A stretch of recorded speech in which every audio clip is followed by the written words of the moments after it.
Hey everybody, welcome to Game Time. My name is JJ, and today we're gonna give some Game Boy Advance some love, some Game Boy Color, Game Boy Advance some love, because I love carrying around my Game Boy Advance SP all the time, so I'm gonna make a quick little episode here about some awesome must-have titles for your Game Boy Advance or Game Boy Advance SP, no matter which version you have. There's some games out there for it that are just phenomenal. They're in my opinion, some of the greatest ports of some of the games that I really love to play. So I'm going to go through a few of them and my suggestion on what to get for your Game Boy Advance. There's so much out there, repos, reproductions, hacks, everything. You can get all kinds of stuff for your Game Boy Advance, and they are sweet. So we'll start over here. Getting the Zeldas for the GBA is starting to get a little bit expensive. Minish Cap is almost like a 70 something dollar game now. If you pick it up online, it's getting a little bit pricey to find it with the box and the book. So if you're lucky you picked it up when it first came out. Let's put the logo back out. I actually remember when Link to the Past came out for Game Boy Advance. It was one of the very first games that I bought for my GBA back in, it was around 2001, 2002, and I had one of those white first generation Game Boy Advances, and I played the crap out of it. The only problem was finding somebody who had a link cable and had another copy of the game. My experience playing multiplayer through that back in the day was some lady on a bus I was taking one time actually had a link cable and the game in her pack sack, and we played while we traveled between North Bay and Kirkland Lake, Ontario. So that was about it, and I got one or two of the keys, but that's it. So I had to find a way to glitch my way into the Four Sword Dungeon for that one. So must get, the classic Zeldas are always good to get as well for your GBA. They're good to carry around. Zelda 1, a lot of people are great at. Zelda 2 I have here as well. I haven't even opened that one, to tell you the truth. I play it on my normal Nintendo, which is right there. But we're talking about GBA games. Super Mario Pinball Land was actually a very fun one, to tell you the truth. It's I like certain pinball games. I like Metroid Prime Pinball as well for the DS, because it had the Rumble Pack and whatnot. The Mario games are always great to have for your GBA. Mario comes with all the upgrades and everything as well. So it's always fun. Every Mario game for the GBA comes with classic arcade Mario. So it's nothing special. It is a fun little mini game, we'll call it. But it is the classic Mario. It's nice that they include it in everything, but it's nothing super fancy. It's the main game, and you want to pick up all the secrets that they add and everything too. This is a Game Boy Color one, actually, in Super Mario Deluxe. This is the beginning of all the remakes, and the deluxe games didn't start on the Game Boy Color Advance. Sorry, it started on the Game Boy Color. So this was the original, Mario, all deluxe, and got the lost levels and stuff like that in it. It's pretty neat, must have. And Mario 1, of course, you gotta have Mario 1. Back in the day, Mario RPG was really, really sweet, so they started coming out with a lot more of the Super Mario RPG type games. Didn't stop on the, Game Boy Advance was a good platform for some Game Boy Advance RPG goodness, so, Mario Luigi Superstar Saga was actually one of the better ones. Loved it. It was really good. I like Bowser's Inside Story for the DS as well. It was really, really well done.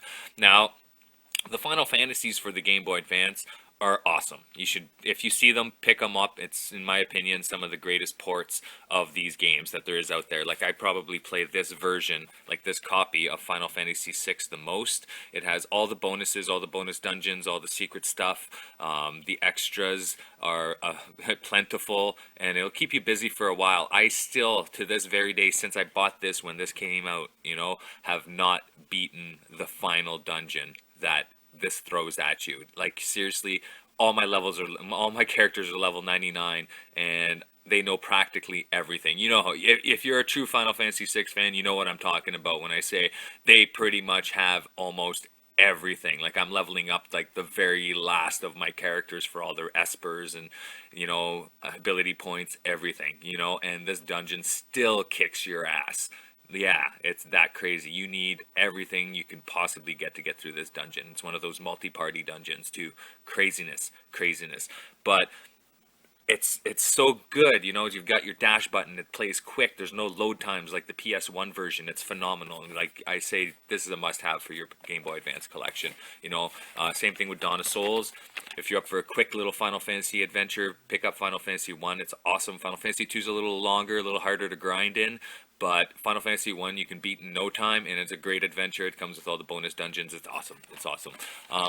I love FF Tactics for the PS1. This is the only other one for the Game Boy because didn't really like the Game Boy DS one that came out with Final Fantasy A2. But Final Fantasy Tactics Advance, the original one, I probably packed about 50 hours into this bad boy, and I still haven't beaten everything in this game. It's a huge game, takes a lot of commitment playing this game. It's crazy. And Final Fantasy 2 as well was another must-have for the Game Boy Advance. Phenomenal games, man. Phenomenal. What else we got down here? We got Riviera, which is not too bad, you know, of an RPG. It's very slow pace. It's just the type of RPG it is. Atlas is known for releasing a lot of weird, you know, concepts for battle systems and everything as well. And I didn't think this one worked out very well for them. It's good. Find it, you know, pretty cheap enough, I'm pretty sure. But it's I didn't really play it a whole lot. My brother gave me this game, so I still have it. Haha. I got a few more here. I got a bunch of other games, but I'm just going to stick to my box games today for this little episode. Bokeh, The Sun is in Your Hands. Bokeh 2, sorry. Solar Boy Django. Now, this is a good example of a game that actually has a little solar panel on it, and to fight the bosses, you actually got to kick their ass, and you got to stick your Game Boy out into the sun and actually kill them with the power of the sun. It actually sticks out just enough so that the solar panel can get hit by the UV rays of the sun, or a UV pen, whatever you want to use. But this was a great concept at the time. The last boss is insanely hard, just like, you know, but just like the Lunar Nights for the DS, you know, the whole game is great until you get to the last boss, and he's just like next to impossible. You got to be super perfect, you know. But this game was awesome for its time. I remember picking it up in Timmins, Ontario. It was a very good buy. There's plenty of times where I was just sticking my head out the window just so I can, you know, take out the boss. It was awesome. You know, you should definitely try it out, man. And it's kind of part like Metal Gear-ish, you know. It's got kind of that top-down perspective for an RPG, but it comes with all kinds of leveling up and cool little skills and everything. You should definitely check it out. It's fun, you know.